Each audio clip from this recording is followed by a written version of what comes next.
So very good morning. Today we will discuss the digital signature algorithm. Uh, the digital signature algorithm. What is the main concept behind digital signature algorithm? Why we need digital signatures? Where they are widely applied? What are the various algorithms that are behind the digital signatures? So these are all the things that we will be discussing in this today's session. Okay, so we all know that we have completed the message authentication codes, right? So message authentication codes, that is the MAC codes, they provide the authentication to the messages, right? We have seen various MAC codes. We have also discussed what is the need for message authentication codes. Now the digital signature algorithms, the main purpose is also to provide authentication. Okay, so when we look at the main purpose of message authentication codes, these message authentication codes are mainly meant for protecting the or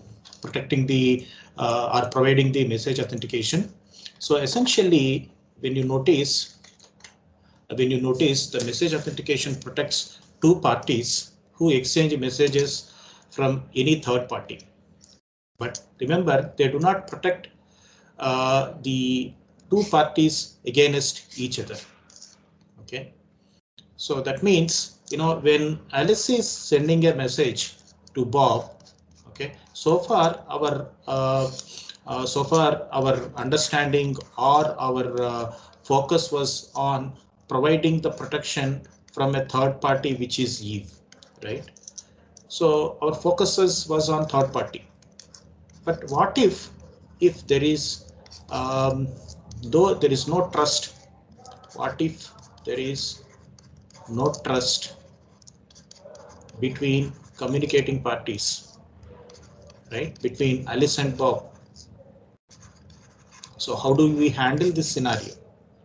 And what if there are several types of disputes that are coming between Alice and Bob in terms of non-repudiation, where Alice may deny saying that I have not communicated the message, even the integrity of the message. So how do we ensure that there is no such problem between Alice and Bob? So far, as I said, the focus was on Eve, but now we were focusing on the different scenario wherein which we are trying to focus between the communicating parties itself. I hope you guys are able to follow. So this is the major difference, which are major focus of this particular digital signature, right? So now where actually we can have the digital signature applicable. So in situations where there is no complete trust between the sender and receiver. I have keep on telling about the example of Alice and Bob, right? So when there is no trust between sender and receiver, you need much more than the authentication, right? So the most attractive solution in such scenario where there is no trust between the communicating parties is the digital signature. So what are the properties that the digital signature should have? These are the three fundamental properties that the digital signature should have. Number one, we need to be able to verify who is the author, what is the date and time of the signature. Similarly, the signature should be able to authenticate the contents of the message during the time of signature, whatever the contents of the message that are there or not. That means, essentially we are trying to authenticate and as well as ensuring the integrity of the message. Above all that, the fundamental other property is that the signature should be verifiable by the third parties. That means, imagine that there is a dispute between Alice and Bob, right? There is a dispute between Alice and Bob. There should be a third party who should, who should be able to verify the conversation between the Alice and Bob and say that, yes, yes, the conversation that was happened, the transaction that has happened. So all that should be verifiable by a third party, right? So this is the one of the property of the signature. So we have totally three properties. Number one, the digital signature should be verifiable, verify the who is the author of the message and what was the date and time of the signature. Similarly, the digital signature must authenticate the contents of the message, and especially the contents of the message during the time of signature. What are the contents of the message? Then the digital signature must be verifiable by the third parties. The main point focus is to resolve the disputes that may arise between the communicating parties at the later point of time. Okay, and the digital signature should include an authentication function. All of us know how to generate an authentication function. That means that the MAC code. Now we have seen the MAC codes in terms of HMAC as well as the CMAC, right? So the digital signature basically focus on the HMAC. Okay. Now remember, the digital signature is fundamentally an application. Okay, it is basically an application of public key cryptography. Okay, whatever we have learned the public key cryptography algorithms. So the concepts of public key cryptography application as well as the message authentication codes, that are the MAC codes. Okay, so this is the purely an application of the public key cryptography as well as the hashing algorithms and message authentication codes that what we have learned. Remember, in public key cryptography algorithms, we have learned about RSA, we have learned about Algamal, we have learned about the Diffie-Hellman algorithm. So these are all the various algorithms that what we have learned in the public key cryptography. Remember, the public key crypto systems, whatever these algorithms that we have discussed, especially for encryption purpose, they use which keys? The key pairs of receiver. Okay, receivers key pairs. That means the public key and private, the public and private key of the receiver are used for the encryption purpose. But for signature purpose, what we use is sender's key pairs. Okay, this is one of the the major difference in terms of public key and as well as the signatures.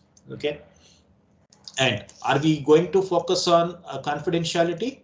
Of course, the signatures main focus is not confidentiality. If you want to embed confidentiality, we may embed it differently in the communication or the transaction, ensuring the confidentiality. That is a different ball game. But signatures as such don't provide confidentiality. Okay, the focus is on authentication and signature purpose. Okay, I hope you guys are able to follow what we are discussing. So number one, where we are using digital signatures, wherever there is no trust between the sender and receiver. So focus is not on the attacker Eve. The focus is on between the communicating parties itself.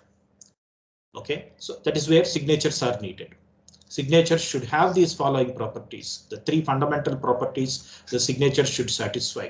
Number one, we must be able to verify who is the author of the message, date and timestamps of the signature. Similarly, the signatures must authenticate the contents during the time of signature.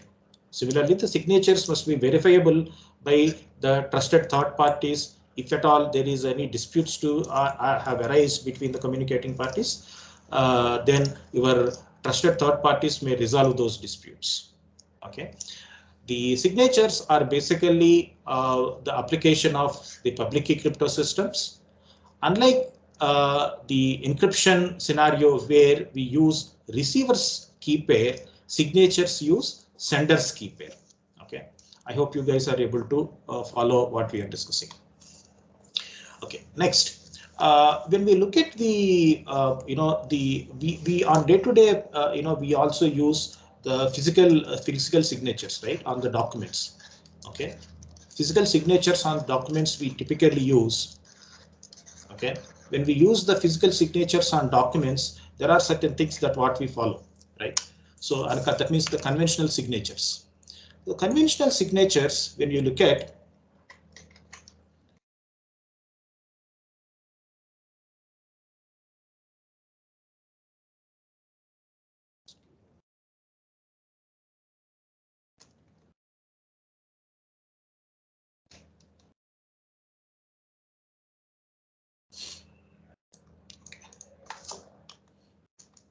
let us understand what are the conventional signatures. So a conventional signature, when you insert on a document, what we do is we sign on a specific document, right? That is a conventional signature. You take a paper and then you sign on the document. So, but the signature becomes part of the document. When I sign on a particular page, it becomes the part of the document. But when it comes to the digital signature, when we sign a document digitally, we send the signature as a separate entity. Okay, not as embedding the signature on a document.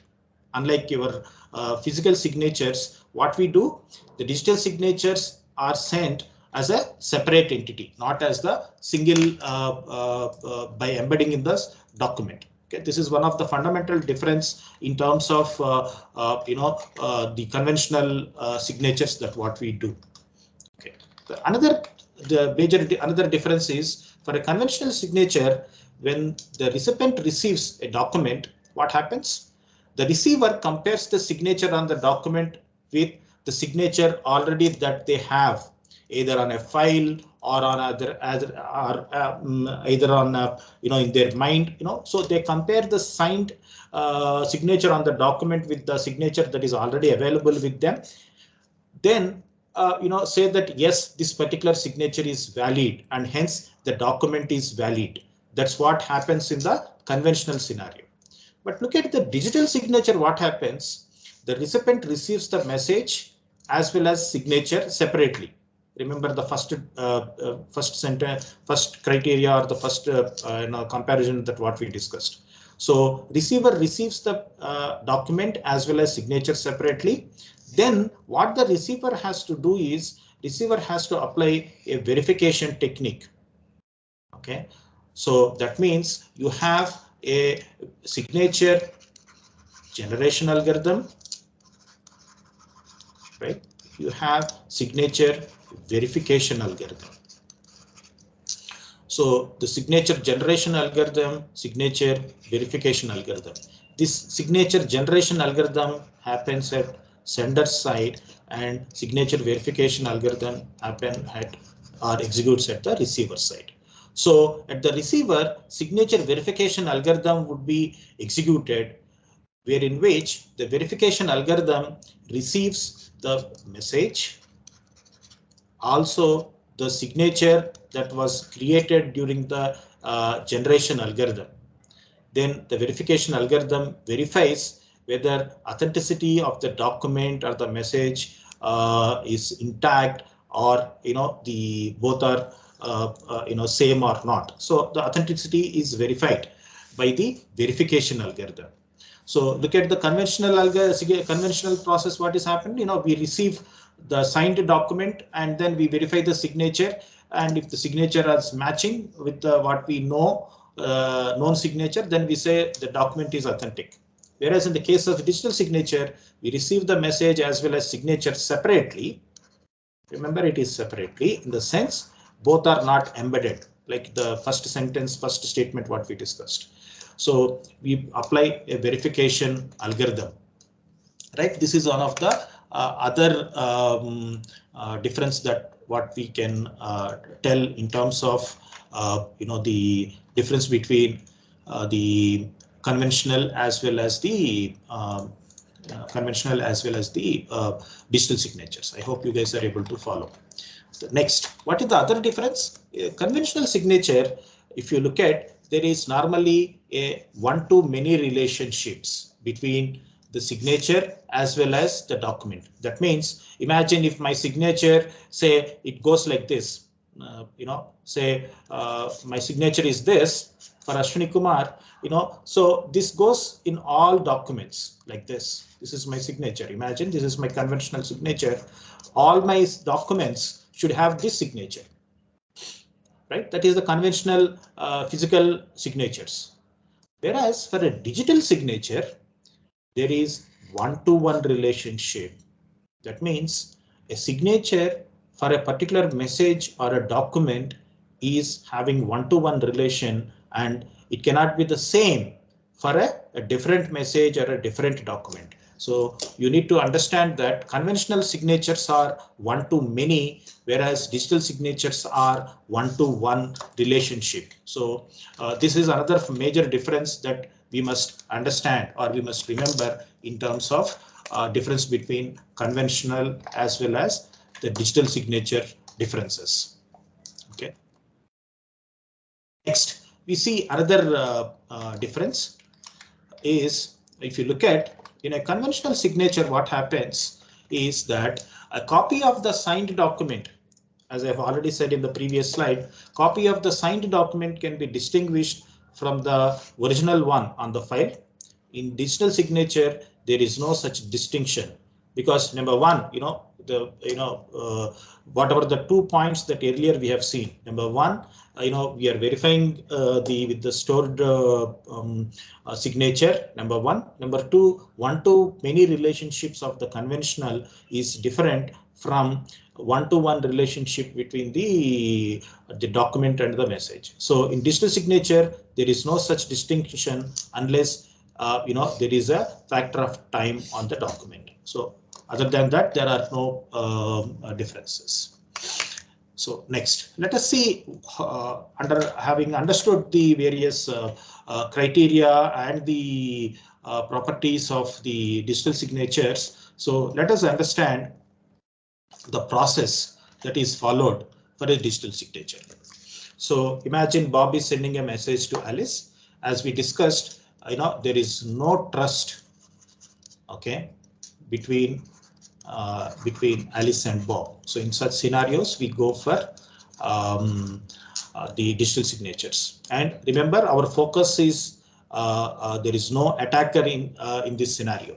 Now what happens? Bob takes the message, and that message we are going to add hash function to that particular message. So generate the hash code. Once the hash code is generated, Bob's private key, that means the sender's private key, is used for digital signature algorithm. You have a digital signature algorithm. So now you take the signature,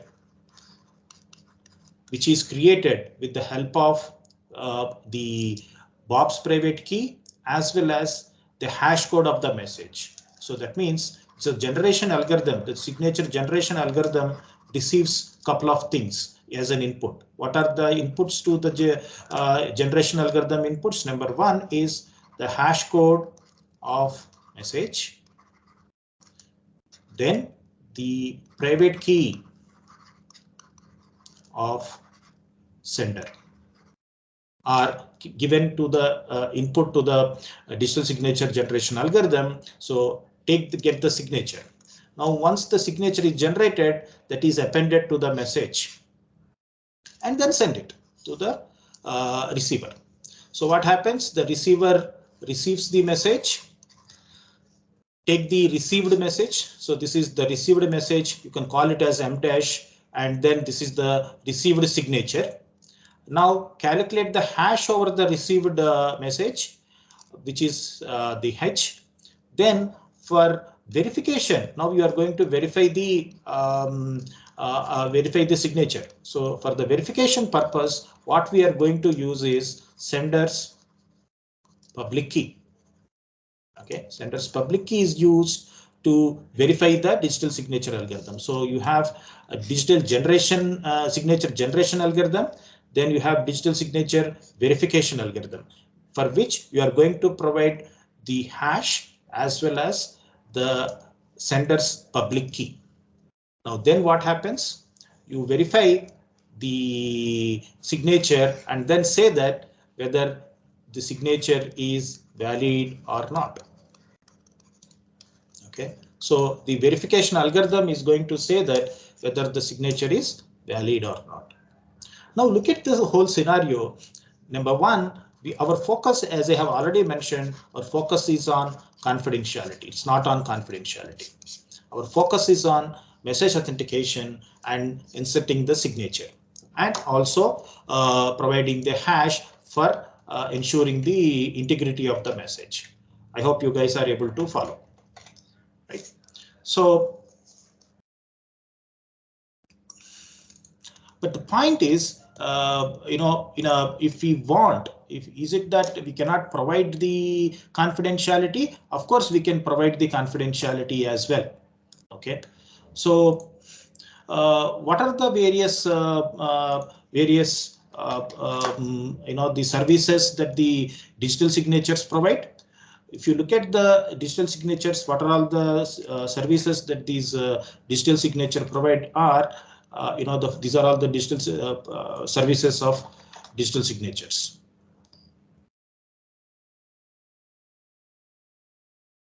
Number one, message authentication. Okay, so these are all the services of the digital signatures, right? We can achieve message authentication, we can achieve message integrity, we can achieve non-repudiation, especially source side, from the source side. Okay, if we want, we can achieve confidentiality, that is separately. Okay, if we want, we can achieve confidentiality as well, but we need to achieve it separately. Okay, now let us see how it happens. The whole scenario of signature and confidentiality, how it happens.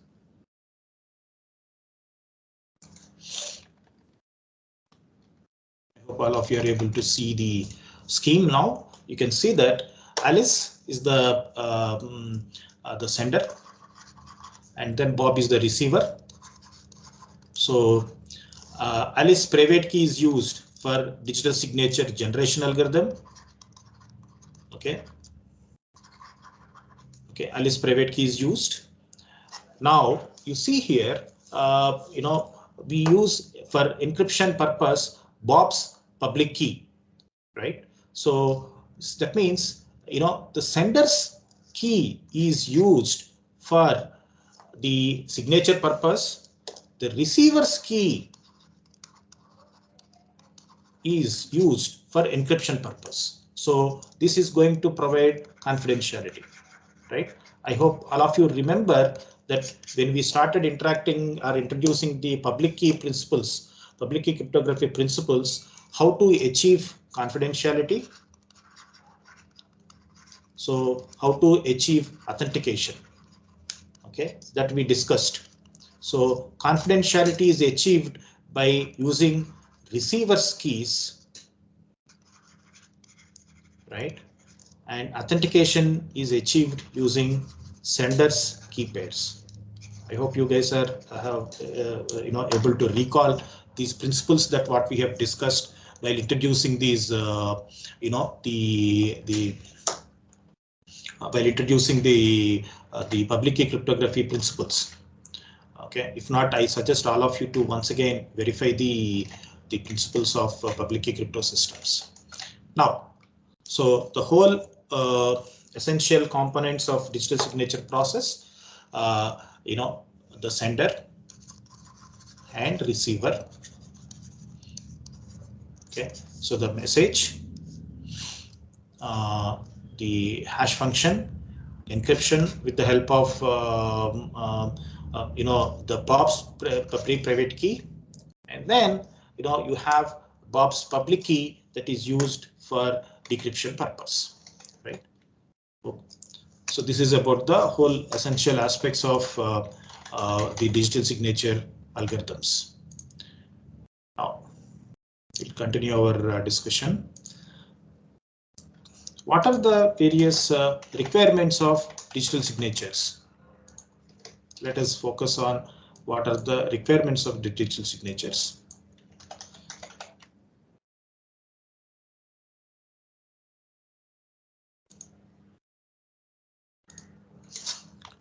So if you see the requirements of the signatures, the signature must be a bit pattern, and it must depend upon the message being signed. Whatever the message that is being signed during the during the time of signature, what are the contents of the message?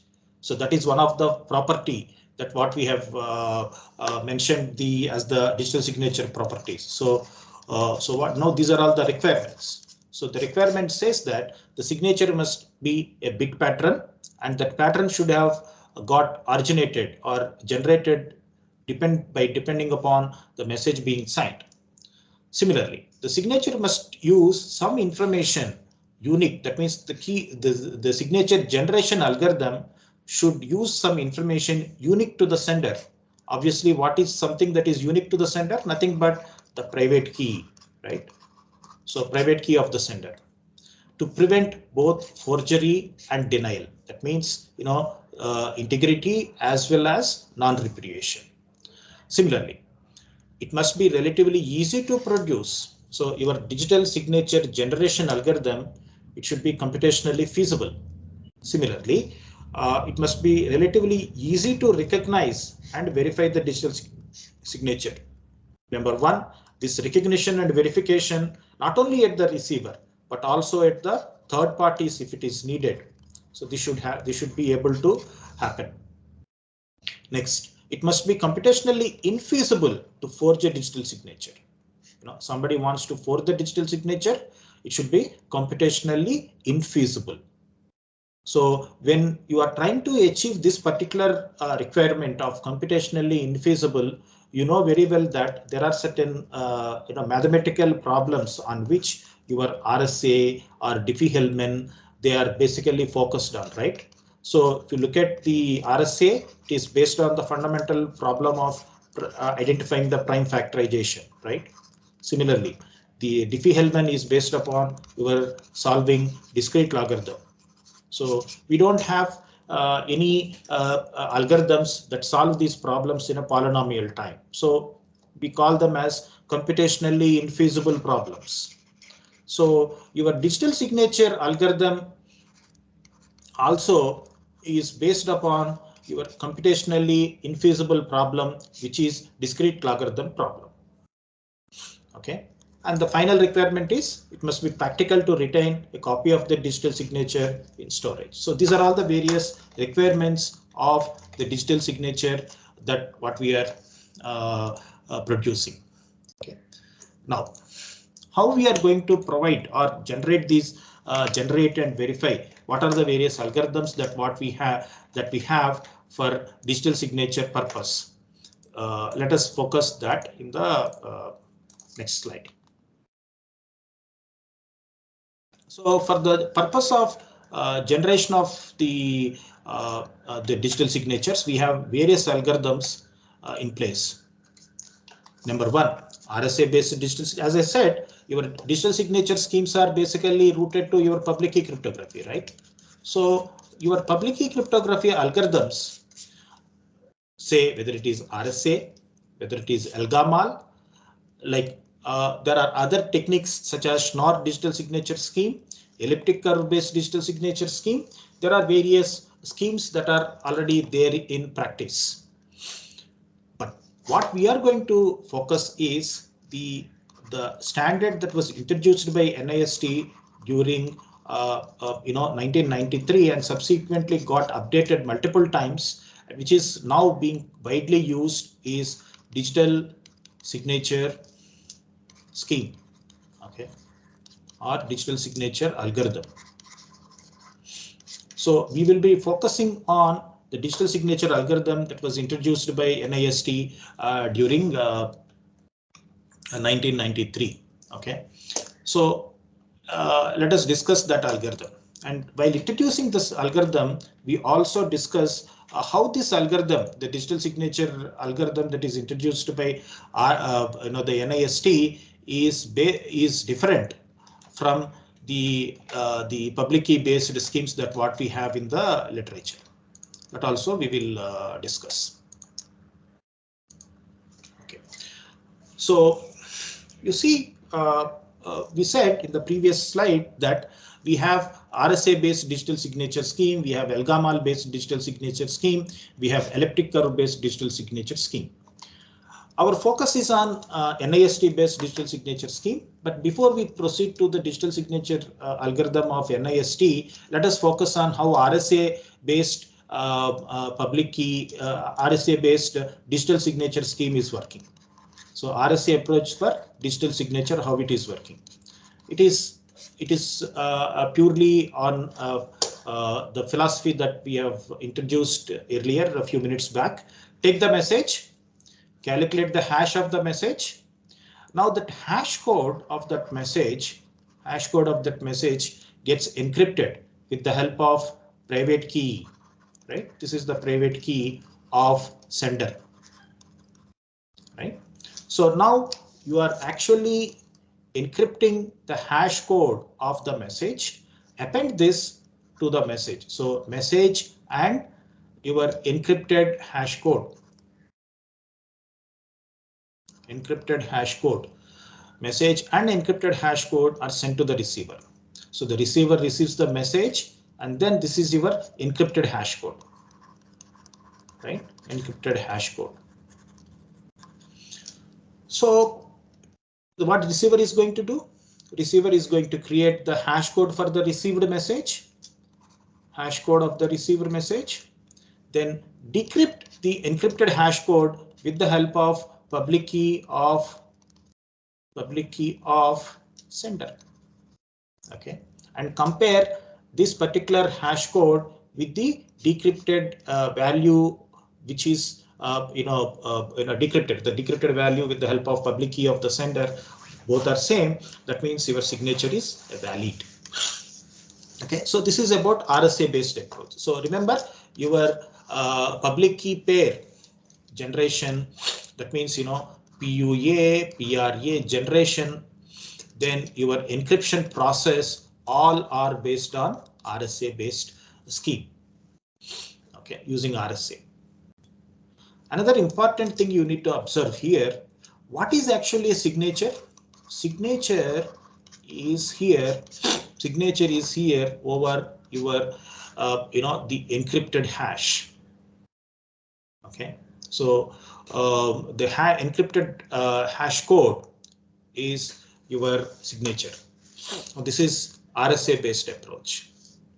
It has some vulnerabilities which were reported in the literature. So NIST has standardized the digital signature with the help of DSA approach, the digital signature scheme. Okay. Let us see what is the NIST introduced digital signature algorithm. Now, since the beauty of this slide is that since your RSA based approach and the NIST based approach are in the single diagram, you will be able to differentiate both very easily. Look at the scheme of DSA. Take the message at the sender, create the hash code. Up to here, philosophy of both RSA and DSA are same. So this is the hash code. Now hash code undergoes signature. Okay. This is signature generation.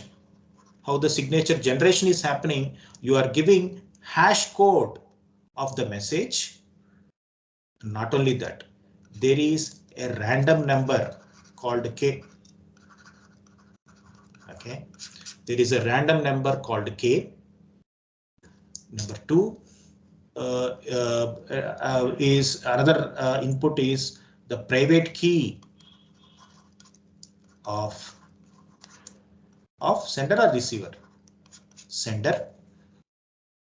So now you see the signature generation algorithm is taking the input, which is the hash code, random number, private key of sender. Then there is one more component called PUG. What is PUG? I'm going to write here. PUG is a set of global elements, global and public elements.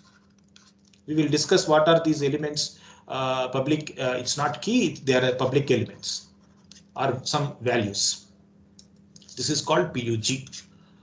Remember, since it is globally public, this PUG is known not only to the sender but also at the receiver. Okay, so this is a set. Remember, this is a set. It is not a single. It is not a single entity. It is a set of elements. So your signature generation algorithm, what it is taking, couple of things. Number one, hash code. Number two, random number. Number three, the private key of the sender. Number four, the global public elements in the form of a set. I hope you are able to follow. Now all these 4 inputs are given to signature generation algorithm. Then create the signature, append it to the message. Okay, so your message and signature are sent to the receiver. Okay, now receiver receives. So this is the message and the signature. Okay, this is message plus signature. If you closely observe the message and signature, signature has 2 components called R and S. Okay, signature has 2 components R and S. So that means whatever that was sent from the sender side is message and signature, which are R comma S. So the receiver received them, message and the signature. So receiver calculates the hash code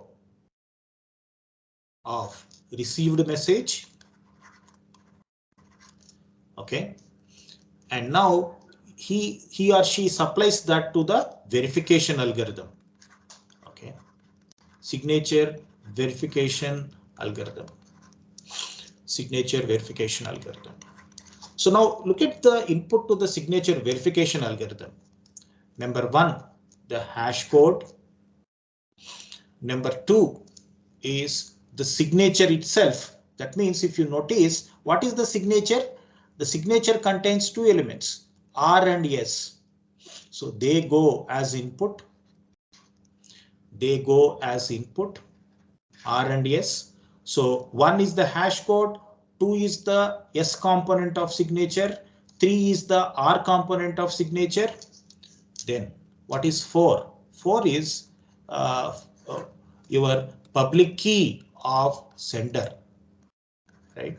Public key of sender. So input to the verification algorithm. Number 1, hash code. Number 2 is S component of signature. Number 3, R component of signature. Number 4, public key of the sender. Number 5 is global public set, that is PUG. Okay, all these things goes to the verification algorithm, right? So verification algorithm produces the output.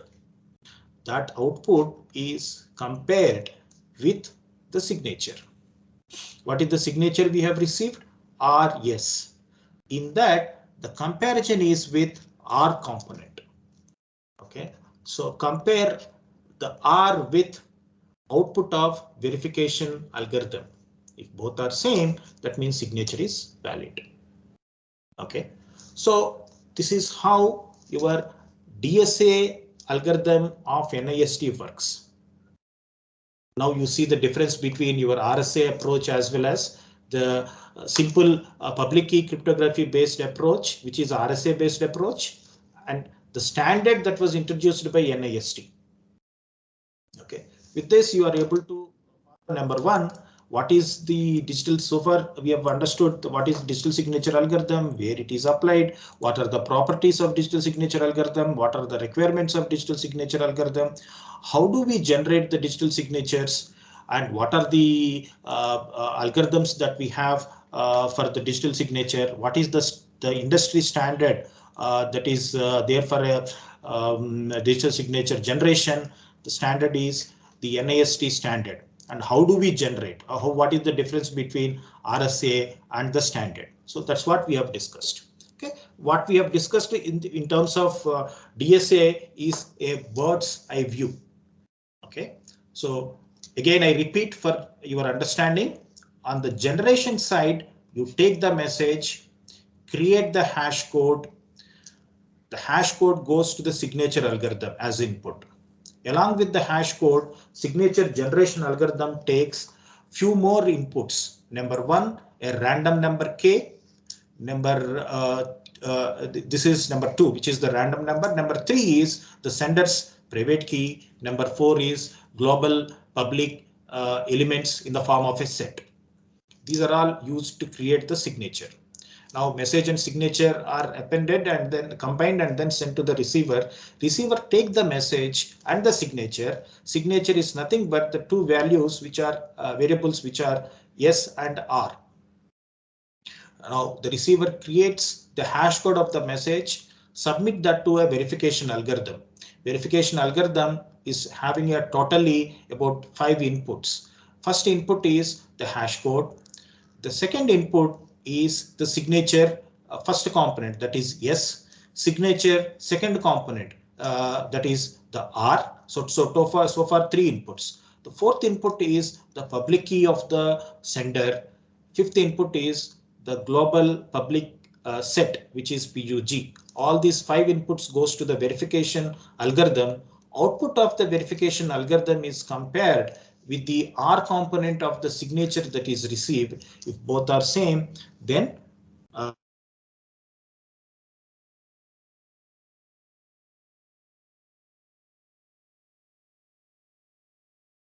algorithm or of the your DSA.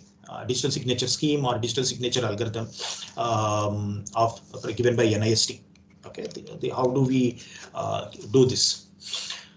Number one, we have understood that there is a set called PUG in the previous slide. Okay, so this is a set. What are all the elements of the set? The elements of the set are P, Q, and G. Okay. Now see, what is PQG? Number one, P is a prime number. Q is a number which is a prime divisor of P minus 1. Again, G is another element of the public keys, public elements set. Now, if you notice, what are all these components? Number one is, P is a prime number, satisfying the condition that the it is having a length between 512 or 1024 bits. So that is the condition of the component P. Number Q, the second component is the Q, which is again the condition is that it is the divisor of P minus 1. The component G is the next component G is calculated or chosen such that G is equal to H power P minus 1 by Q mod P. Remember, you need to for now you need to remember all these the various variables that are used in the DSA. P is the prime number, Q is the prime divisor of P minus 1, and then you have another variable called G, where G is equal to H power P minus 1 by Q mod P. Remember, what is H here? H is again an integer having the condition, satisfying the condition that 1 less than H less than P minus 1. Okay, so these are all the elements in the public global public set, which is PUG. Now, what is happening at the sender?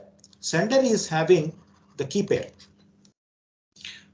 What is the key pair? Public key, private key pair. In that, the sender's private key is X and sender's public key is Y. So Y is equal to G power X mod P. So choose a private number. From that, calculate the public value where Y is equal to G power X mod P. I hope you guys are able to recall what we have discussed in the case of RSA and all that. And in addition, we have a a random number that we have used for signature generation algorithm, that is K. Okay, I hope you guys remember in the previous slide. So number one, PUG. Number two is this the private key of the sender, and then your random number, which is K. So these are all the components. So what is signature? Signature is R comma S. That's what we have said. Signature is R comma S. how do you generate that signature R comma S? So R is equal to G power K mod P mod Q. Remember, G power K mod P mod Q, you don't have any component of message, so no message here. Okay, if you notice G, P, Q, these are all about your global public values.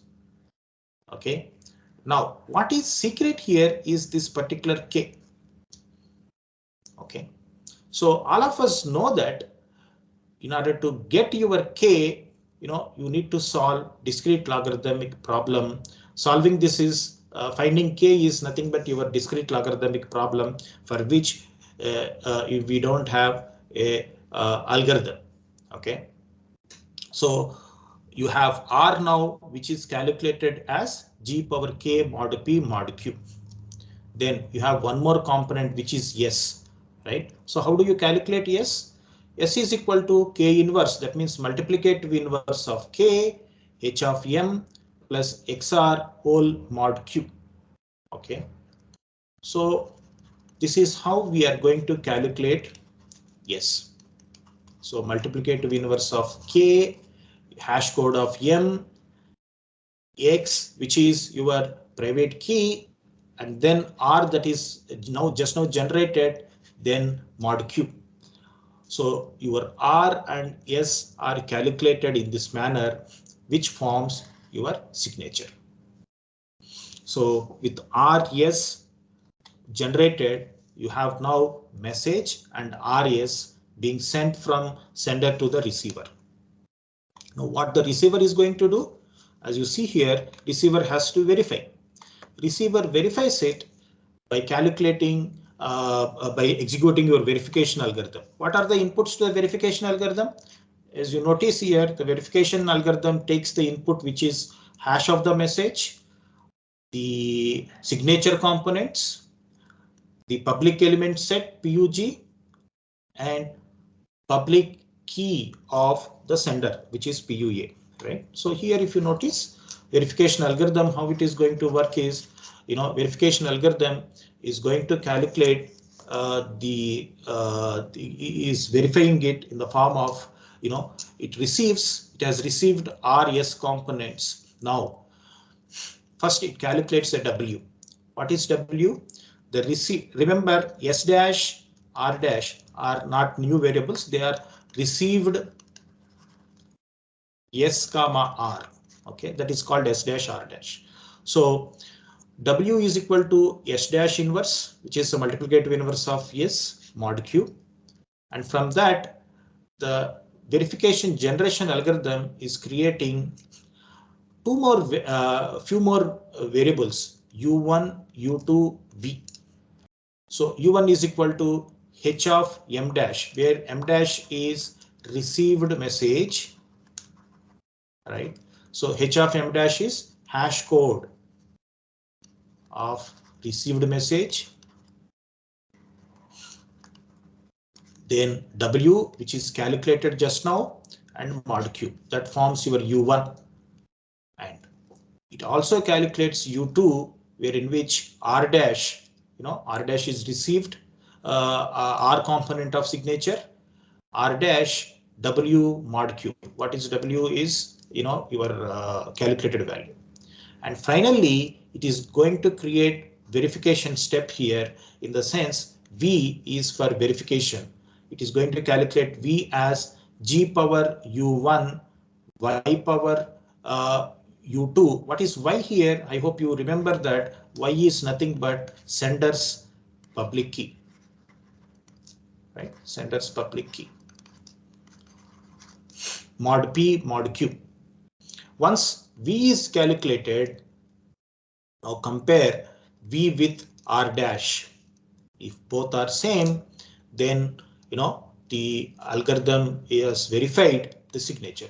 Verification is complete. Verification is complete. Both are not same. We are saying that signatures are not verified, or so these are the various the steps involved in the digital signature. algorithm. Okay, so we have seen the difference with RSA, the whole process of DSA, and how these steps are calculated. Okay, these are all we have discussed. Remember, the derivation aspects of all these variables, which is beyond the scope of this particular lecture.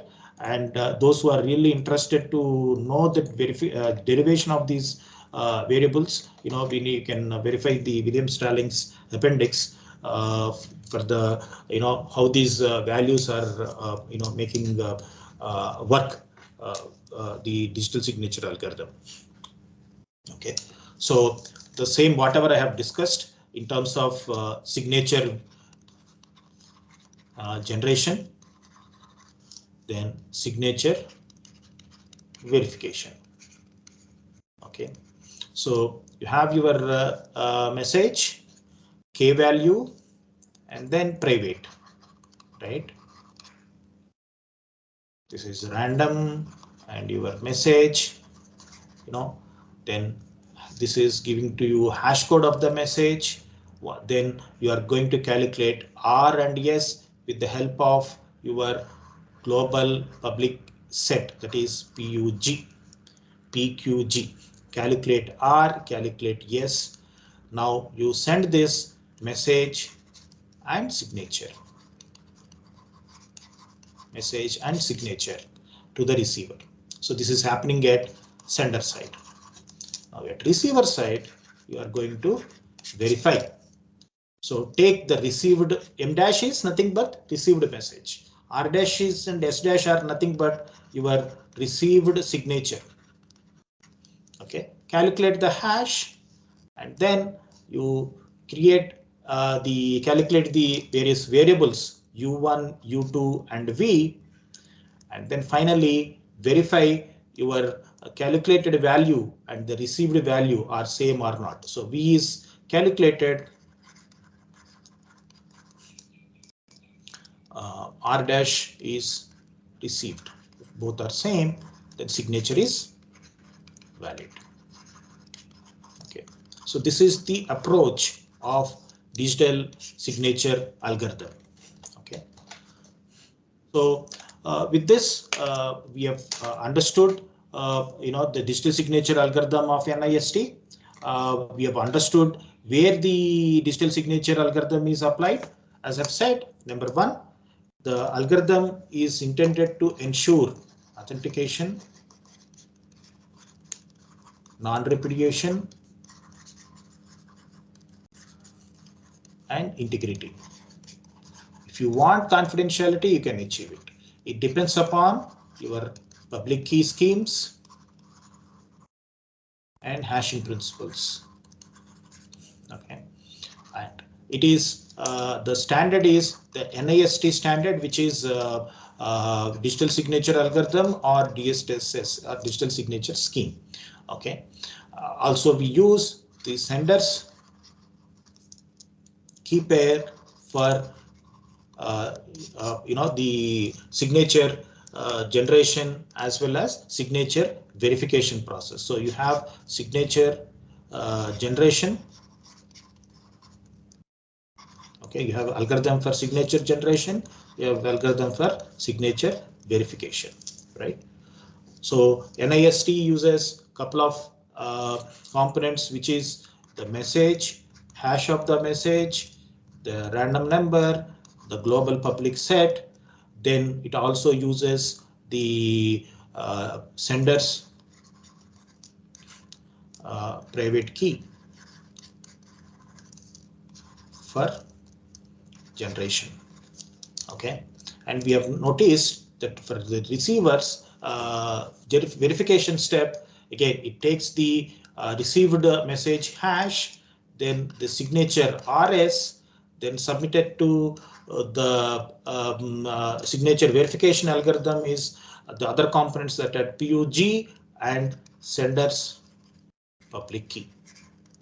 These are all sent to the signature verification algorithm, right?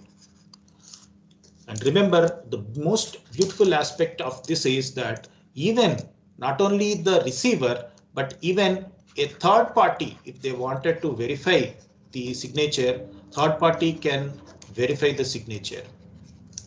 Right? Even a third party can verify the signature when there is a dispute between the communicating parties. Okay, so these are all the various steps involved. And remember, even now, majority of our applications are following these the NIST based digital signature scheme in various applications. Okay, with this we conclude our session today. I hope all of you are able to follow this topic, and then please revise what you have learned. Thank you for your patient listening.